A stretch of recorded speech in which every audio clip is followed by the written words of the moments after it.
Welcome back. Here are all the things that I dyed yesterday. They've been soaking in the dyes for 24 hours, and it's time to rinse them and put them in the DyFix. So here's my DyFix. But before I use that, I thought I'll show you the difference between using DyFix and not using DyFix. So I'm gonna rinse these without using DyFix so that you will see the difference.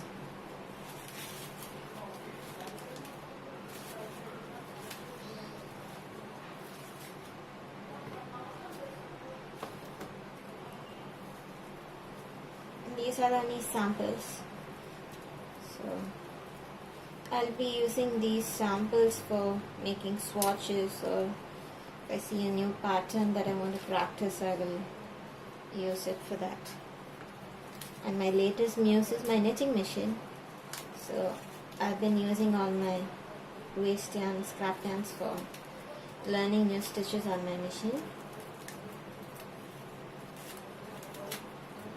So none of this will actually go to waste.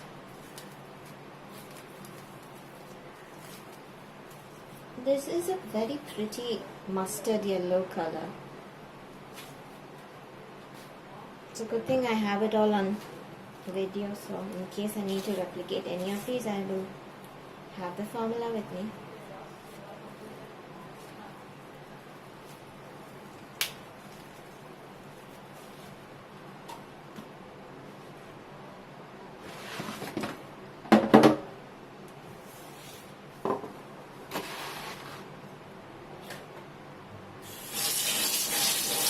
You can see here, let me check it, put this in there.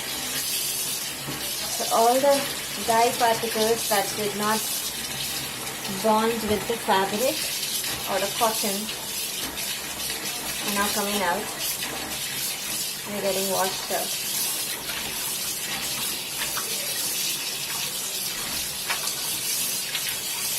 See how much bleeding there is.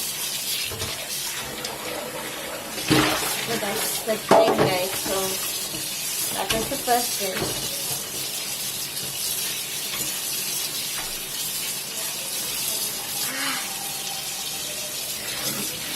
In case you're wondering, it's really hot. Summers in Chennai are not very pleasant. It's like having a centralized solar panel.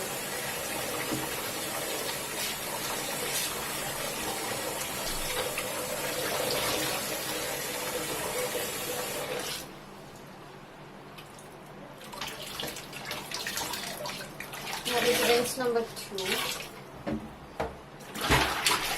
You would think that is the end of it, but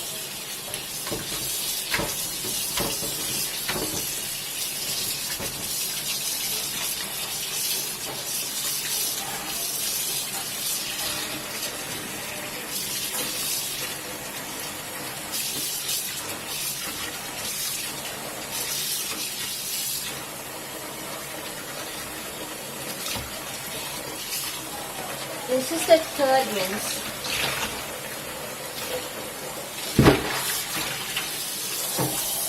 Okay, so after this, I will not be rinsing it up.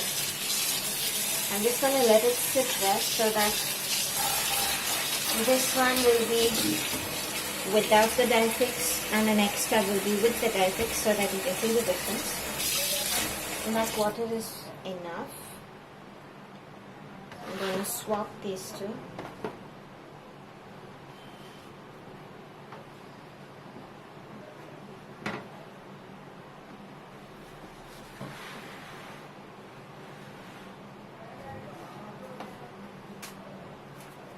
And get these all out. I'm just going to wash that first.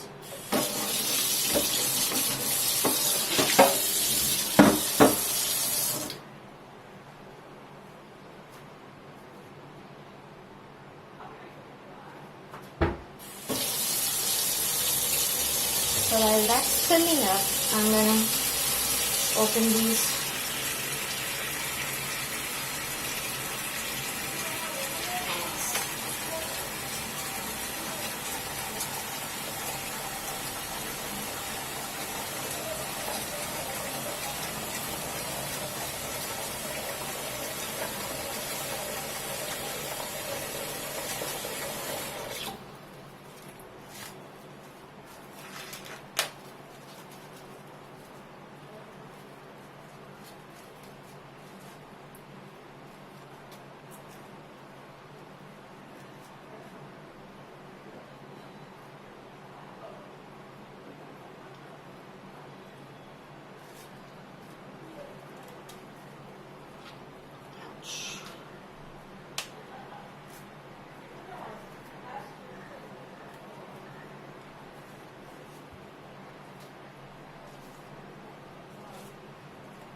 got them all. Oh, there's one more. Oopsie, I didn't see that.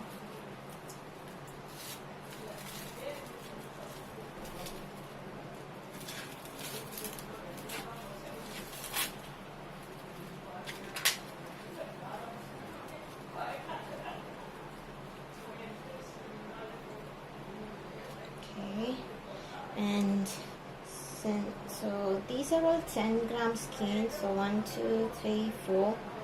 I got 4 10-gram skeins, and I think that blank would probably be about 20 grams.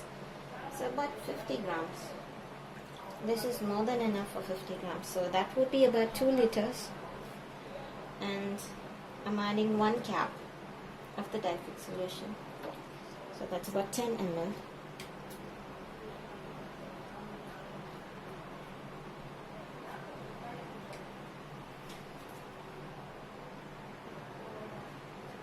Okay, so these hangs are all right here.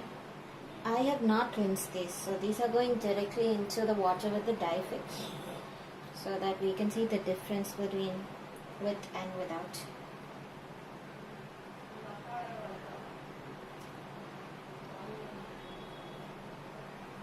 You can already see the differences.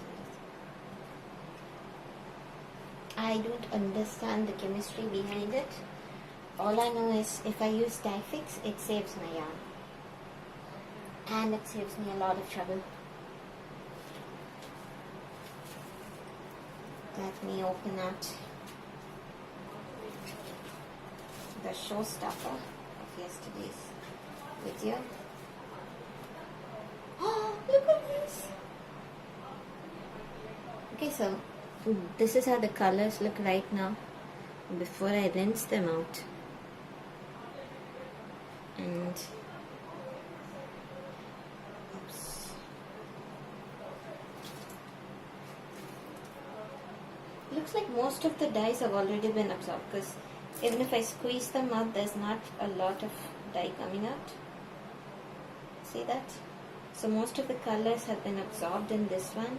Can you see it? I can't even see where my hands are. Oops, sorry.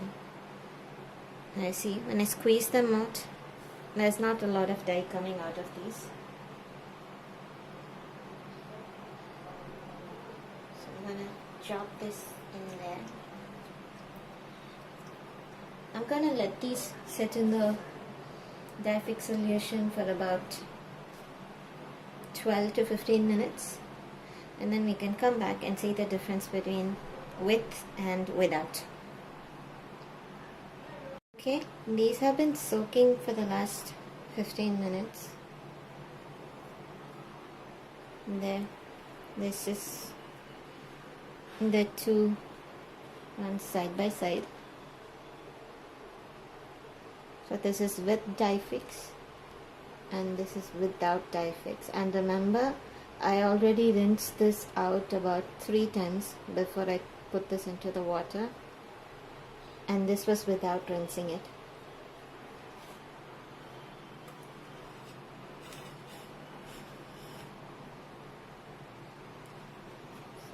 So I'm gonna go ahead and rinse it out once, because even if you put it in DyFix, the instructions tell you that you need to rinse it out once till there is no more excess dye coming outside. So I'm first gonna empty this.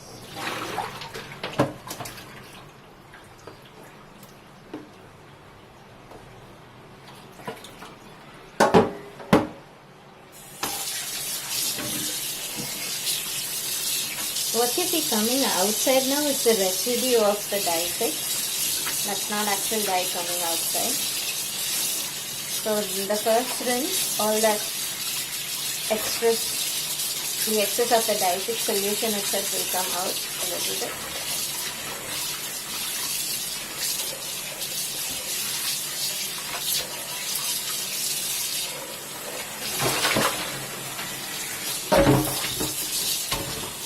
So normally after the first rinse I do not have any bleeding.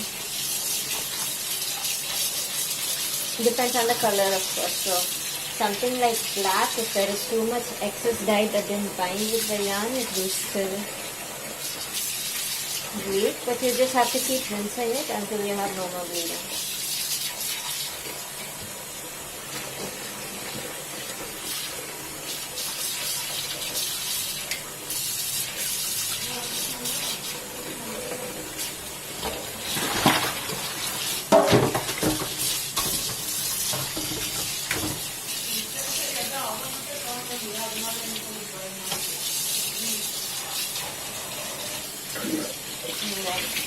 This is the fourth rinse and the water is already clear.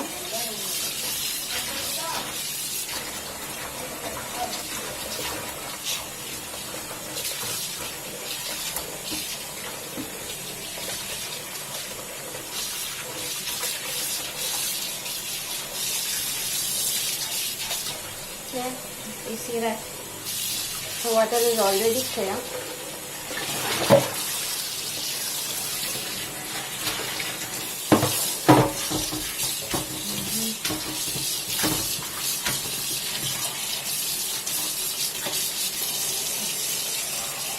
I think this is it. There's no more bleeding. I don't see any more bleeding here. The water is completely clear. You see this is why I like the white tubs. If this tub was a different color, I wouldn't be able to tell if the water is running clear or not.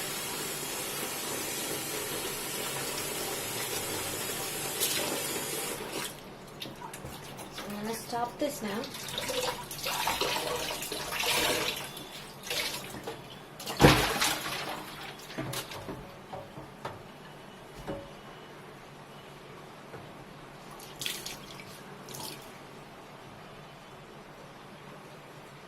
You can see how the lighter colors have still retained their shades. None of the colors have mixed.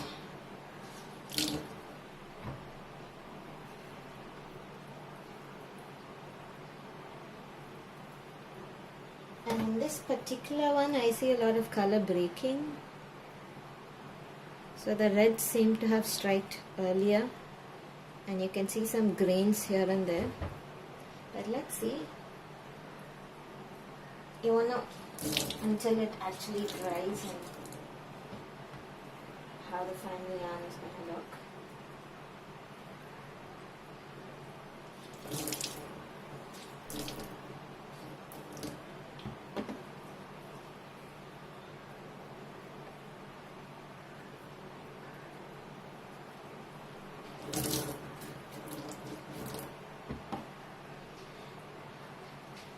I'm not putting in a lot of effort wringing out the water because these are only 10 mm skeins.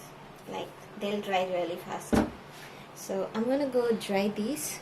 And these ones, I obviously can't leave them like this. So I'll be rinsing this out and putting this batch in DyFix and let them sit around for another 15 minutes. And then I will be washing this off. I'm not going to show you all that because you've already seen how I do it. So that's it for now. I'm going to put this to dry, and after it dries fully, we'll know what the colors are actually going to look like, and I will show you how it looks.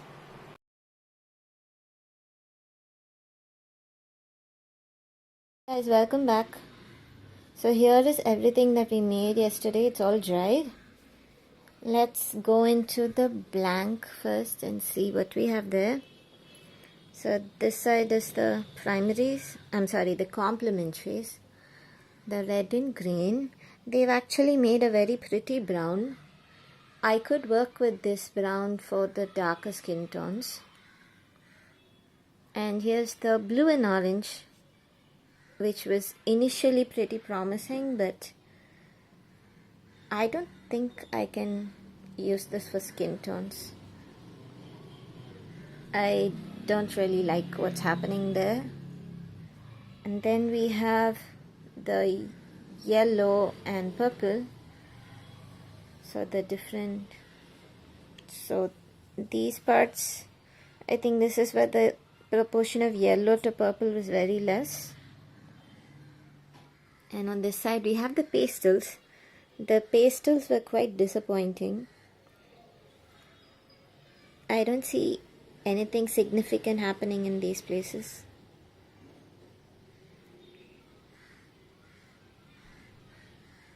All the pastels, I mean, it does look pretty, but I can't use those shades for skin tones, is what I mean.